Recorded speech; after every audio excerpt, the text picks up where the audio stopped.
Welcome to the Tennis Shop I channel. Thank you so much for supporting the channel.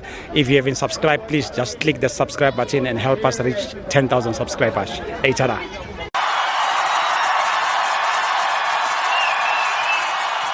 This is Tennis Shop I channel. We are here at Loftus Versfeld. Mamelodi Sundowns 5, Sibanye 2. My brother, how's it? I'm good, sir. How are you, sir? Good man. Course for life. Yeah.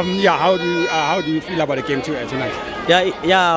For the game for first half, I can give the credit to Sundowns. For Sundowns who was playing well. Yeah. But when we come for second half, so for that team Sibanye Stars was coming back. Unlikely for backline for Sibanye. They just opened the gate. Exactly, so the guys they just put for 5 goals. So it's very bad for Sibanye. Because for Sundowns we know it's a big team. It's playing well.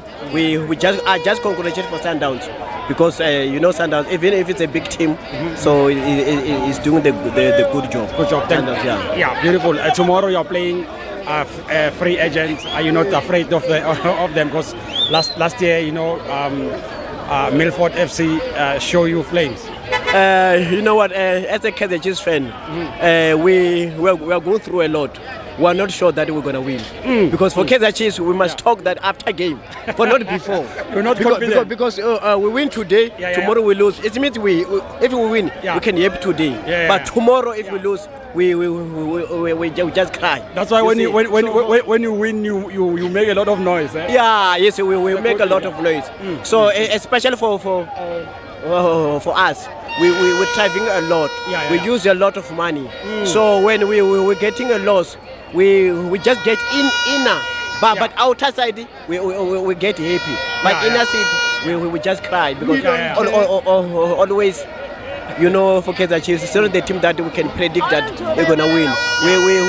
We just talk after the game. Then we can say, okay, we are happy. But the problem for Kaizer Chiefs, I think maybe Nabi must get maybe for two strikers. Because he change every strike. But we didn't win. We win today, tomorrow we lose. So. Thank you so much. All the best tomorrow. But I want talking about the game for Kaizer Chiefs and Pirates. So for that game, they're gonna be tough. Tough one, because as a derby, we can't predict, but I've got the feelings that we're gonna win. We're gonna get it for 3 points. I know that we're gonna win for that game. Thank you so much, my brother. Okay, thank you very much. Thank you. Hola.